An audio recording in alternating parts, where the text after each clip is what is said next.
What's going on, everybody, and welcome back to another episode of Rantz with Lance. This is episode number 7. I hope you had a good weekend and you got everything done. And if you didn't get it done, I hope you get it done soon. Ya know what I mean?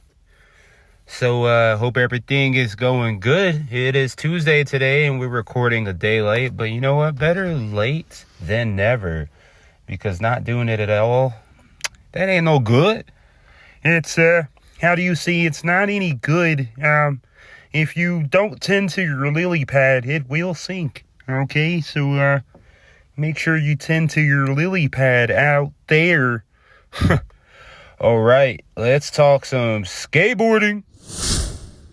Skateboarding. What do we got? What happened? Braden Hoban. Shout out to Braden Hoban. He won that last street league stop in San Diego. And I paused there for a second because I was like, SLS, street league stop. Wait, street league skateboard. So yeah, my brain just went everywhere over there.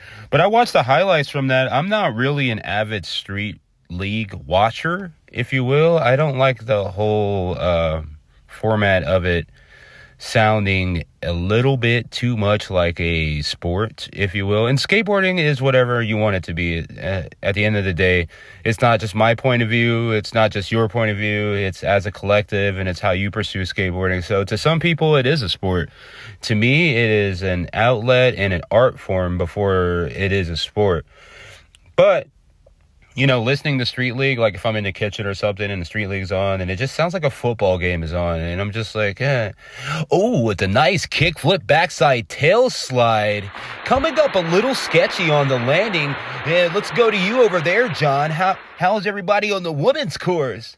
Thanks, Lance. Things are really heating up over here at the women's courses. Street League skateboarding. Oh, right. Ray Lisa with the heel flip. Back 5-0 down the 6-stair rail. Absolutely phenomenal. And a Japanese girl just did a backflip. Okay, back to you, Lance. It's just weird, dude. It sounds a little bit too pretentious and fake for me. Oh, 9.5 for a trick that you've done 7 times, but a guy who did a trick that's actually better gets an 8.2. And it's probably because Mike Mo Capaldi and his friends are biased. And, or I'm completely fucking wrong and I'm an idiot. You take whatever you want to take from that. Speaking of street league skateboarding, did y'all know Dana White, the owner of UFC, and that other thing Slapped, which is fucking crazy.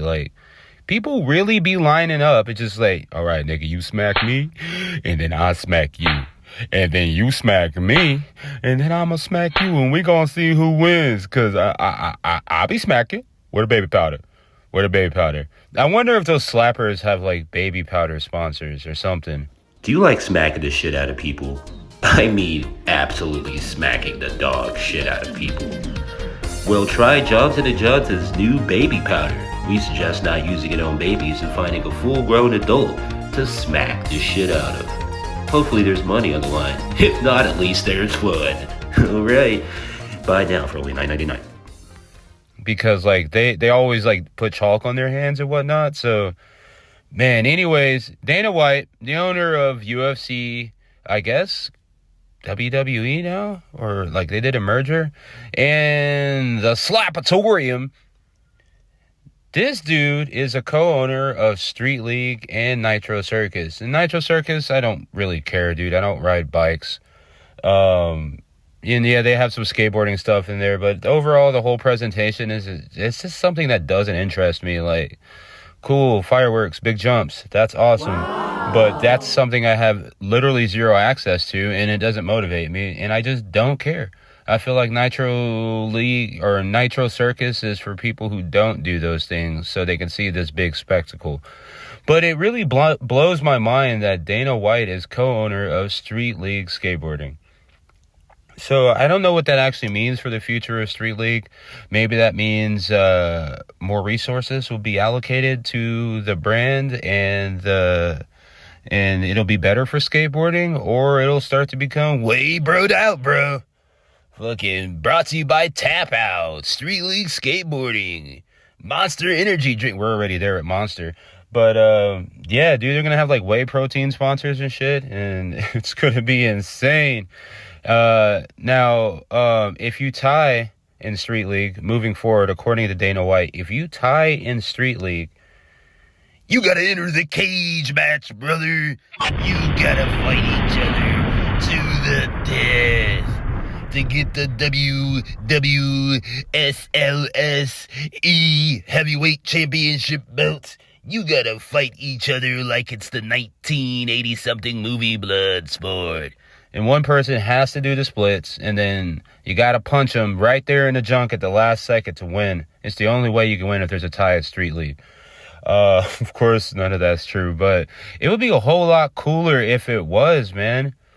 I tell you that much. It'd be a whole lot cooler if it was. All right, so let's get out of that. Moving on to pop culture. Pop culture. Pop culture. I gotta circle back on this whole Kendrick and J. Cole and what's his name? Drizzy Drake whole thing. J. Cole obviously backed out, and you know, I had some negative comments about that at first, but he's just like, hey man, I'm comfortable. This is working for me. I don't need to get involved in this rap beef. I'm okay being number 2 or number 3. And long-term wise, it was a good strategic move. I can say what he did was a good move, and maybe he'll set examples for other people. But Kendrick Lamar and Drake still going at it. Everybody's still waiting on that Kendrick diss. I think Kendrick is smart enough to take his fucking time with it. People are going to forget about it. They're going to be like, oh, Kendrick got washed by Drake, this and that. Kendrick, according to what I heard, has an album coming out in May, right? I bet you're going to have mad subliminals on that album and a full track dedicated on an album, as opposed to just doing a release, like a song release that's going to be forgotten about. Like, I think Kendrick wants to immortalize his hatred for Drake, and that's going to be fucking awesome. I'm not really a big Drake fan. I always felt like his music was... it's not that it's so much poppy, it's just like... it's made for success. It's manufactured for success. It doesn't really seem to be authentic. It's like, do X, Y, and Z. X, Y, and Z always work. Let's go, okay, next album. Let's do X, Y, and Z. X, Y, and Z always work. There's really not a lot of experimentation outside of some weird shit that he did that seemed to be, again, because things were trending and he wanted to catch up to a popular trend. But they did like some dance hall shit. He did his little singing shit too. And all that's cute. But the Drake diss against Kendrick, man, the second one that he did, because he dropped 2, he used AI voices with Tupac and Snoop, and I cannot respect that. I don't give a fuck. Now, apparently he did write down the lyrics. Those are my keys dropping.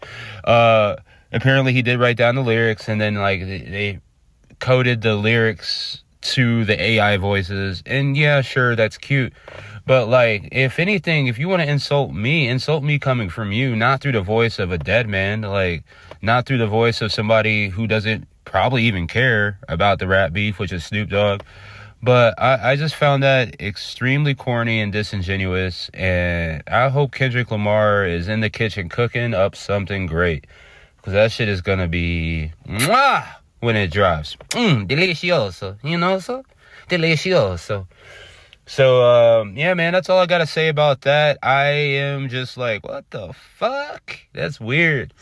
All right, and lastly, updating community events. What?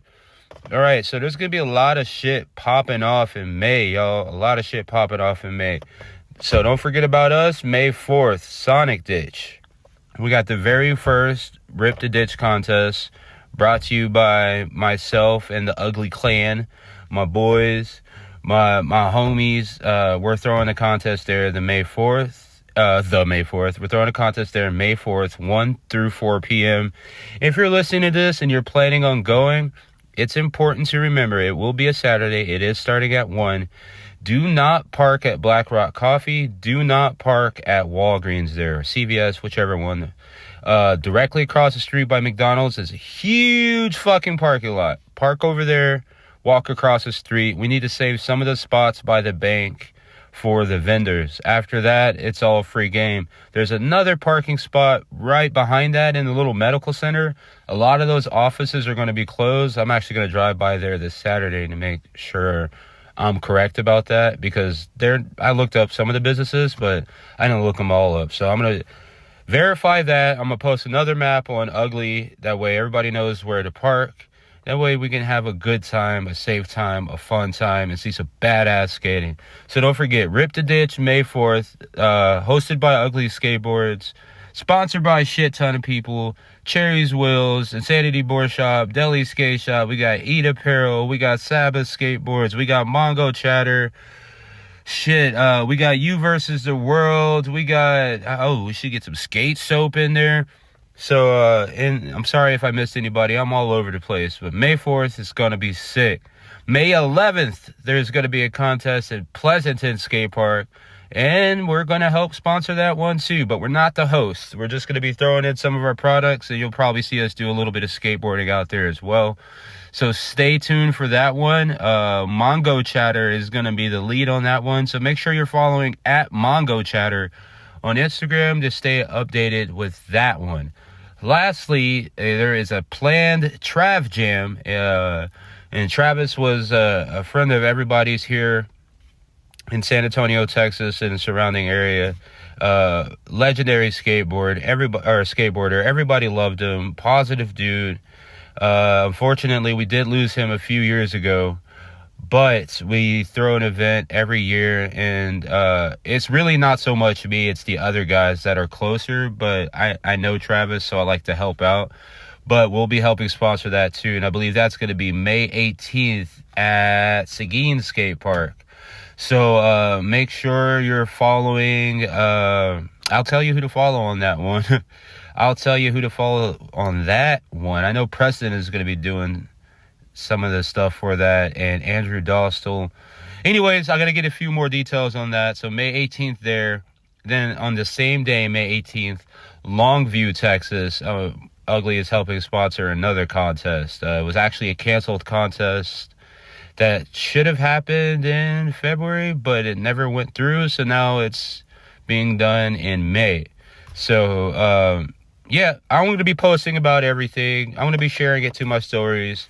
So follow me. That way you can stay updated with the upcoming skate contest here and opportunities to win some shit. And again, the soonest one is going to be May 4th. We're only a few weeks away from that. I really look forward to seeing you guys there. And I hope y'all have fun skateboarding. So with that being said, I'm going to get up out of here, y'all. You know what I'm saying? I am going to grab you by the neck vein. Look at me. Look me in the eyes. Come here, you little green frog. Get your hands off of me. Is this the end of the podcast?